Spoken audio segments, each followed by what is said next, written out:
네, 계속해서 원자재 시장 진단도 해보겠습니다. 오재영 KB증권 수석연구원 나와 계십니다. 어서 오십시오. 네, 안녕하세요. 네, 반갑습니다. 트럼프 대통령 관세부가 움직임이 좀 불확실성이 커지면서 원자재 시장도 지금 들썩이고 있다는 분석이 나오는데 지금 원자재 흐름은 어떻게 보십니까? 지금 트럼프 관세 정책의 이제 불확실성으로 좀 일부 관련된 품목들이 좀 들썩이는 움직임을 보이는데요. 네. 대표적으로 이제 우선은 작년부터 계속해서 좀 상승세가 가팔랐던 금이 좀 상승이 계속 하고 있고, 특히 원유 같은 경우도 이제 미국의 그 캐나다 관세 관련해서 이제 10% 정도 매기겠다 이렇게 나오면서 일단 원유도 좀 올라섰다가 이제 유해 소식 때문에 좀 다시 내려가는 모습 이런 것들이 있고요. 특히 이제 문제가 되는 거는 트럼프 일기 때는 그 일부 품목들이 좀 정해져 있고 대중국 관세 정책 이런 거에 좀 집중을 했다면 지금은 사실 공약대로라고 치면 여러 뭐 보편 관세라든지 아니면 뭐 여러 국가에 대해서 상호 관세를 매기겠다 이런 것들이 있기 때문에 지금 어떤 나라들의 어떤 품목들이 걸릴 건지 좀 불확실성이 워낙 높아진 상태여서 지금 당장에 미국 내 거래되는 뭐 예를 들어 알루미늄이나 뭐 구리 이런 것들이 좀 이렇게 튀는 모습들이 나오고 있고, 그래서 이제 좀 다양한 그 관세가 어떻게 진행되냐에 따라서 좀 향후의 방향성이 좀 나올 것 같은데 일단은 조금씩 들썩이는 모습이 나오고 있다라고 보시면 좋을 것 같습니다. 네, 워낙 불확실성이 크다라고 봐야겠고요. 최근 시장의 관심사는 잠깐 언급을 해주셨지만 금값일 텐데 연일 사상 최고치 기록하고 있는데 금값이 이미 올해 많이 오를 것이라는 전망은 있었고 실제 오름폭이 지금 뚜렷해지고 있고 금 추가 상승 가능성은 어떻게 보십니까? 네, 금이 사실 생각보다 너무 빨리 오르고 있고요. 네. 저희가 작년에 타겟을 2,400에서 2,700 정도 올렸었고 올해는 3,000 정도로 이제 타겟을 잡았었는데 이미 거의 지금 3,000에 좀 도달하는 모습이긴 합니다. 그래서 네. 금리 인하랑 결부되면서 하반기에 추가적으로 오를 수 있다라고 생각을 하는데 좀 가파르게 오른 면은 있다라고 생각은 하고 있고요. 근데 이제 관세 관련해서도 워낙에 이제 트럼프 취임 직후에 좀 빠르게 그 얘기들이 나오고 있기 때문에 금 가격 상승세에 좀 일조하고 있다라고 생각을 하고 있어서 다소 좀 빠르게 오른 감은 있지만 연내에 추가적으로 상승할 여지가 높다라고 생각을 하고 있고, 지금 여러 가지 측면에서 예를 들어 뭐 인플레이션 우려를 해지한다든지 신흥국에서 이제 과거에는 투자 수요로 많이 접근했다면 지금은 이제 이렇게 개인들이 보유하는 수요들, 그래서 우리나라에서도 지금 뭐 금이 뭐 부족하다 이런 얘기가 나오듯이 네. 지금 워낙에 수요가 많이 몰려 있는 상태고 이런 수요는 쉽게 꺼지지는 않을 것 같습니다. 그래서 충분히 3,000달러 이상으로도 갈 수 있는 상황이다라고 생각을 하고, 과거에 금이 좀 여러 차례 말씀드렸던 것 같은데 과거에 금이 이제 두 차례 장기 랠리를 보였던 시기를 보면 금리 인하와 이제 경기가 안 좋은 경기 침체 이런 것들이 트리거가 돼서 되게 장기적으로 상승을 했었거든요. 네. 뭐 그 이전 그리고 뭐 2000년대 초반에서 2008년까지도 쭉 올랐었고 저희는 그 지금 3차 랠리가 계속되고 있다라고 생각을 하고 있기 때문에 만약에 경기가 엄청 좋고 뭐 리플레이션 상태가 돼서 이제 다른 자산들이 뭐 활활 타오르는 이런 상태가 되면 금이 상대적으로 좀 저조할 수는 있겠지만 그런 상황이 아니라면 뭐 금리 인하도 지금 좀 올해 한 차례니 수 차례니 뭐 갑론박들이 있지만 어쨌든 간에 인하 사이클이라는 건 부정할 수는 없을 것 같아요. 그래서 유동성 확장 국면이라고 생각을 한다면 추가적으로 상승할 거다라고 저희는 전망을 하고 있습니다. 네, 금값의 3차 랠리가 지속되고 있다. 금값 3,000달러를 넘어설 가능성을 유지하고 계시다라고 전망을 해주셨습니다. 말씀하신 대로 금값이 예상보다 이제 빠르게 상승하면서 시장에서는 이제 금을 대체할 투자처를 찾기에도 좀 분주한 모습인데 지금 관점에서 금을 대체할 투자처가 있을까요? 어떻게 보십니까?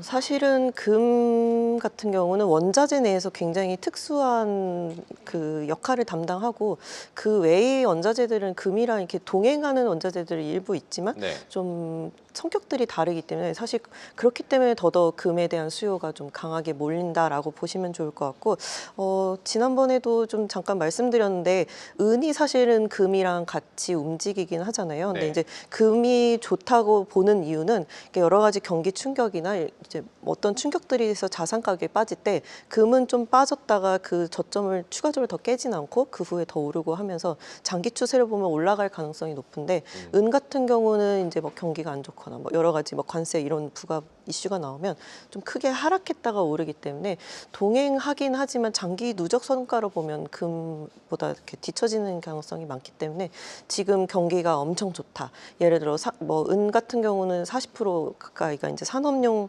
수요이기 때문에 경기가 엄청 좋다든지 뭐 수요가 늘어난다 이런 시그널이 있다면 은도 추가적으로 뭐 지켜봐야겠지만 그렇지 않다면 금에 대해서 좀 주목할 필요가 있을 것 같고 보통 이제 안전자산이라고 하면 이제 금이랑 그 달러를 많이 생각을 하거든요. 근데 저는 이제 달러보다는 금에 대해서 좀 더 이렇게 좋게 보는 게 달러 같은 경우는 사실은 작년과 재작년에 이제 긴축 국면에서 워낙에 달러가 많이 올랐던 국면들인데 지금 국면은 긴축에서 이제 완화로 조금씩 이동해가는 국면이기 때문에 이 시기에는 같은 안전자산이라도 달러보다는 금 가격이 좀 더 퍼포먼스가 좋을 가능성이 높다라고 생각을 하고 있습니다. 네, 금과 은 뭐 장기 성과로 봤을 때는 차이가 많이 발생했다는 점을 잘 체크를 해 두셔야겠고요. 상대적으로 또 주목도가 낮았던 구리 같은 경우도 지금 동반 가격 상승세 나오고 있는데 미국 시장에서 관세 부과 때 오를 것이라는 기대감도 있고 뭐 구리값 전망은 어떻게 보십니까? 구리는 이제 대표적으로 산업 경기, 이제 뭐 글로벌 경기를 좀 많이 반영을 하고요.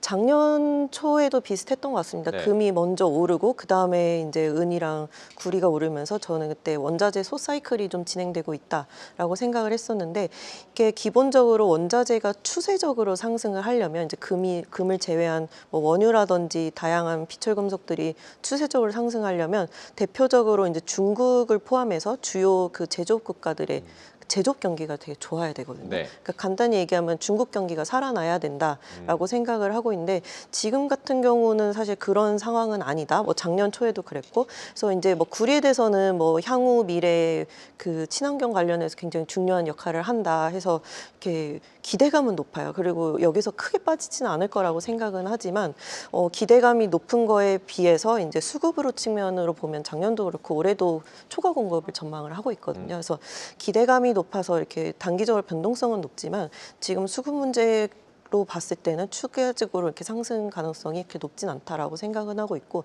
중국 내에서도 구리의 보유 재고들이 워낙에 높은 상황이고 하기 때문에 좀 제가 생각했을 때는 지금보다는 중국에서 이제 예를 들어 이제 시장에서 환호할 만한 이제 대규모의 재정 부양 정책이 나온다. 예를 들어 올해 뭐 3월 양회에서 생각보다 뭐 강한 정책이 나왔다든지 아니면 미국이나 뭐 주요국들이 이제 뭐 물가 우려를 좀 덜어내면서 금리 인하를 생각보다 빠르게 한다든지 이런 좀 호재적인 트리거가 작용을 해야지 비철금속도 좀 상승을 할 수 있다라고 생각을 하고 있고 지금 같은 경우는 좀 장기 상승은 아닐 거다라고 생각을 하고 있습니다. 네, 구리 같은 경우는 이제 수급상으로 초과 공급 상태다. 구리 가격은 결국 중국 경기가 살아나야 오를 수 있다. 장기적으로 추세적으로 오를 수 있다라고 정리를 하면 되겠습니다. 중국에 대한 미국의 관세 예고대로 이제 발효가 됐고 중국도 지난 10일부터 이제 대미 보복 관세 부과를 시작을 했는데요. 미중 관세 전쟁이 이제 본격적으로 막이 올랐고 이 관세 전쟁에 따른 원자재 시장 영향은 어떻게 보십니까? 일단 이 관세 전쟁을 좀 살펴봐야 되겠는데요. 네. 일단 트럼프 당선될 때 얘기했던 걸 보면 이제 보편 관세를 한다든지 뭐 되게 다양하게 좀 중국에 대해서도 60% 관세까지 얘기하면서 시장에 대해서는 좀 이렇게 우려를 이만큼까지 높여놓던 상태로 이제 취임을 했는데요. 네. 지금 처음에 이제 나왔던 게 캐나다랑 멕시코 관세 부과를 한다고는 했지만 1개월 유예에 이제 나왔고 두 번째로는 중국에 대해서도 뭐 당장 60%는 아니지만 일단 10% 관세를 했는데 시장 반응은 이제 생각보다는 좀 약한 수위였다라는 부분이고 추가적으로 이제 중국이 미국의 그 보복 관세 한 거는 더 약했죠. 그래서 일부 품목에 대해서 10% 정도 관세 부과를 했던 것들 그리고 마지막으로는 보편 관세를 얘기했지만 지금은 살짝 이제 말을 바꿔서 상호 관세 얘기들로 나오고 있잖아요. 네. 그래서 종합적으로 평가하면 좀 관세 전쟁은 막은 올랐지만 조금 일단은 그 스타트는 엄청 강하진 않았다라고 좀 평가를 할 수 있겠고요. 이런 측면에서 봤을 때는 그래서 이제 원자재 가격이 이렇게 들썩이고는 있지만 이렇게 강하게 상승하진 않는 모습이다라고 정리를 할 수 있겠고 일단 미중 전쟁으로 봤을 때는 다른 나라들과 다르게 이제 미국은 중국에 대해서는 굉장히 뭐 민주당이든 공화당이든 어쨌든 간에 중국에 대해서는 강하게 좀 압박을 통해서 이렇게 패권 전쟁에서 좀 승리를 가져가야 된다 이런 당론을 되게 공유하고 있는 것 같고요. 네. 그런 측면에서는 단기간에 그치지는 않을 것 같습니다. 그래서 뭐 상호 저희가 2018년 한 4월부터 시작해서 2019년 실제로 합의까지 2020년 2, 3월까지 갔는데요. 그때까지 거의 장기간 2년에 걸쳐서 굉장히 저희가 힘든 싸움을 봤었잖아요. 그래서 네. 이번에도 그럴 가능성이 높다라고 생각을 하고 있습니다. 다만 그때 1기 때는 중국이 굉장히 강하게 같이 보복을 했다면 지금 중국의 여력이 어느 정도 될까에 대해서는 좀 할 부분이 있어서 그때만큼은 이렇게 뭐 대응이 있더라도 그때처럼 이렇게 정말 강한 이렇게 품목 이만큼에 대해서 뭐 20%씩 하고 이런 식으로 대응하기에는 좀 중국의 경기가 녹록지는 않은 것 같다라고 생각은 하고 있습니다. 네, 앞으로 미중 전쟁, 트럼프 2기의 미중 전쟁도 잘 챙겨 보셔야겠고요. 트럼프 대통령이 철강, 알루미늄 관세 부과를 발표한 뒤에 미국 내 뭐 원자재 사재기가 일어나고 있다라는 소식도 지금 전해지고요. 이런 건 결국에 가격 상승 요인인데 산업 금속들 이 가격 흐름은 어떻게 보고 계십니까? 근데 이제 저희가 그동안 봤었던 뭐 중동 전쟁이나 과거의 러시아 우크라이나 전쟁처럼 그런 전쟁들은 실제로 그 원유의 공급을 줄일 거다 이런 우려 때문에 유가가 굉장히 강하게 상승했다면 사실 이 관세라는 거는 그 국가들의 생산을 줄이는 건 아니잖아요. 그러니까 관세를 부과하는 동안 물가가 좀 튈 수 있고 이 거래 상대방을 좀 옮기는 과정에서 이제 마찰이 생길 수 있다. 이런 과정에서 물가가 가격이 튀는 거기 때문에 네. 지금도 보면 미국 내 뭐 알루미늄 프리미엄이라든지 뭐 구리 프리미엄 이런 것들이 굉장히 가파르게 올랐지만 국제 시세로 봤을 때는 사실 상승폭이 그렇게 눈에 띄지는 않는 상황이다라고 보시면 좋을 것 같고요. 지금 그 관세 관련해서 일단 철강 알루미늄부터 좀 시작을 했고 뭐 얘기로는 이제 뭐 반도체라든지 뭐 자동차 이런 것들에 대해서도 얘기를 하고 있고 거기다가 지금 뭐 구리 가격 뛰고 이런 것들은 보면 이제 상호 관세 관련해서 어떤 국가들이 걸릴지 모르겠고 그런 국가들의 이제 동시다발적으로 원자재에 대한 관세를 매긴다면 이제 그 공급 차질이 좀 여러 군데에서 발생할 거다 이런 우려 때문에 오르는 거기 때문에 향후에 좀 상호 관세 관련해서 이제 국가들 간에 어떤 식으로 합의를 통해서 어떤 국가는 면제를 당하는지 어떤 국가들은 뭐 바로 하는지 이런 것들 지켜보면 좋을 것 같고요. 일단은 처음 나온 얘기가 당장의 철강 알루미늄 그 관세를 부과를 하면서 어떤 예외도 없다라고 얘기했는데 그날인가 그 다음날 바로 호주에 대해서는 뭐 어느 정도 우리가 얘기를 잘 됐다 이렇게 얘기하는 게 호주 같은 경우는 대표적으로 미국이 그 무역 흑자를 보는 국가이기도 하고 원자재 국가잖아요. 그래서 네. 미국도 어느 정도 본인한테 좀 유리한 측면이고 특히 그 소비자 물가를 상승시키지 근데 좀 이렇게 많이 상승시키지 않는 방향으로 좀 계속해서 합의를 할 가능성이 높다라고 생각은 하고 있습니다. 네, 미국 내 그 금속 가격, 일부 금속 가격들이 오르고는 있지만 국제 시장에서 이제 영향은 크지 않다라는 점도 짚어주셨습니다. 어제 이제 미국의 소비자 물가 같은 경우는 예상치 웃돌았고 오늘 뭐 생산자 물가 나올 텐데 이 원자재 가격 급등으로 인한 그 인플레이션 우려는 어떻게 보고 계십니까? 충분히 영향이 있을 수 있다라고 생각을 하고 있고요. 네. 근데 이제 뭐 첫 번째로는 그 물가에 가장 영향을 많이 미치는 원자재는 아무래도 원유 가격이기 때문에 원유 가격이 크게 급등하지 않는다면 그 좀 이렇게 일부 품목들 상승이 영향을 주겠지만 이렇게 이전처럼 정말 그 전쟁 이후로 막 크게 막 8%까지 갔던 물가 상황으로 가지는 않을 거다라고 생각을 하고 있고 저희가 올해 유가에 대해서는 하향 안정 전망을 유지를 하고 있거든요. 뭐 관세 전쟁이든 여러 가지 이슈들은 있지만 결국에는 공급 우위일 가능성이 높고 조금씩 하락할 거다라고 전망을 하고 있어서 그렇게 되면 그 물가도 상승세가 좀 단기적으로는 있을 수는 있지만 큰 폭은 아닐 거다라고 생각을 하고 있고 그 결국에 물가의 가장 중요한 거는 수요가 지금 얼마나 좋으냐 그리고 향후 경기에 대해서 얼마나 좋게 생각하냐가 가장 중요한데 그거를 이제 저희가 보통 기대 인플레이션 이런 식으로 보죠. 라고 봤을 때 지금의 트럼프의 관세 정책 2분기 향후 경기가 좋아질 거라고 생각하냐라고 봤을 때는 뭐 예를 들어 설문 뭐 이코노미스트들 설문 보면 거의 90몇 %가 다 경기에 부정적이다라고 전망을 하고 있고 각종 기관들에서도 GDP의 한 0. 몇 %는 다 내릴 요인들이라고 생각을 해요. 네. 그래서 이게 결국에는 그 물가를 올리는 수요 측면과 그 공급 측면이 있다면 공급 쪽에서는 좀 그 상승 요인으로 작용할 수 있지만 수요를 올리지 않고 오히려 반대로 수요를 좀 깎을 수 있는 요인이라면 물가에 대한 영향은 그렇게 크지는 않을 수 있을 것 같다라고 생각하고 있습니다. 네, 결국에 원자재 시장에서 수요도 중요하다는 점을 강조를 해주셨고요. 트럼프 일기 당시에 우리나라는 이제 협상을 통해서 철강 그 면세 쿼터를 받았었는데 이번에는 이제 트럼프 대통령이 쿼터제를 폐지한다고 하고 직접적인 영향을 이제 피해갈 수가 없게 될 것으로 보이는데 이 영향은 어떻게 보십니까? 네, 정말 복잡한 것 같습니다. 사실 그 일기 때는 저희가 워낙에 우리 그 중국에 수출하는 그 비중이 높고 중국 경기에 민감도가 높았기 때문에 네. 그 중국이랑 상호 관세가 어떻게 흘러가냐만 굉장히 집중을 했었는데 지금 같은 경우는 상호 관세라든지 특히 잠깐 언급드렸지만 이제는 반도체나 자동차, 의약에 대해서도 뭐 관세를 부과할 수 있다 이런 식으로 얘기를 하고 있기 때문에 저희가 지금 전방위적으로 많이 걸려 있는 상황이거든요. 네. 그래서 우리도 좀 이렇게 지켜봐야 될 품목들이 분명히 있다라는 부분들이 있는데 지금 보면 사실은 우리나라가 이제 중국으로의 수출이 좀 줄어들면서 미국으로의 수출이 많이 늘었고 특히 네. 자동차 수출 같은 경우는 트럼프 일기보다 거의 2배가 늘은 상태거든요. 그래서 이런 그 산업들에 대해서는 만약이라도 좀 걸린다고 하면 굉장히 좀 빠르게 그 협상을 시도할 거라고 저희는 생각을 하고 있고요.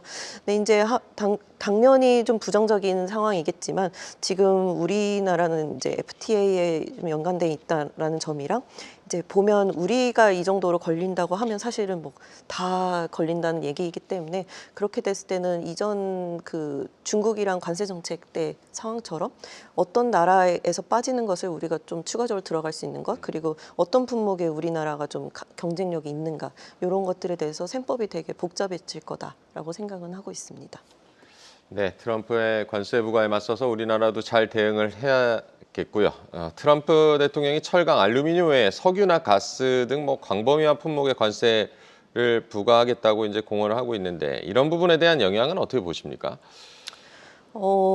그게 사실은 그 얼마 전에 나왔던 그러니까 미국이 그 석유를 많이 수출을 하고 근데 일부 수입하는 부분 중에 이제 캐나다산 수입이 거의 70%였나요? 굉장히 절대적인 부분을 차지하고 있는데 네. 여기에 대해서 의식해서 이제 캐나다에서도 25% 관세 얘기를 하면서도 이제 석유랑 에너지 관련해서는 10%만 한다라고 얘기를 했듯이 굉장히 이렇게 얘기는 하지만 그 직격탄이잖아요. 이거는 미국 소비자 물가라든지 소비자의 소비 여력이라든지 뭐 심리 여러 가지 굉장히 직격탄이기 때문에 뭐 이렇게 광범위하게 단행하기는 쉽지는 않다라고 생각은 하고 있고요. 근데 이런 이슈가 계속 걸릴 때마다 유가가 이 캐나다 관련해서 관세 얘기 나왔을 때도 유가가 한 몇 달러 뛰었었다가 다시 내려왔거든요. 그런 식으로 변동성은 계속될 수 있다라는 부분들은 있습니다.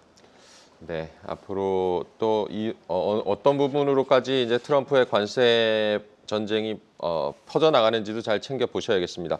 국제 유가 같은 경우는 최근에 흐름 보면은 WTI 기준으로 70달러 초반으로 그래도 레벨은 좀 많이 낮아져 있는데 유가 전망은 어떻게 보십니까? 유가는 저희가 올해 하향 안정 전망을 하고 있고요. 네.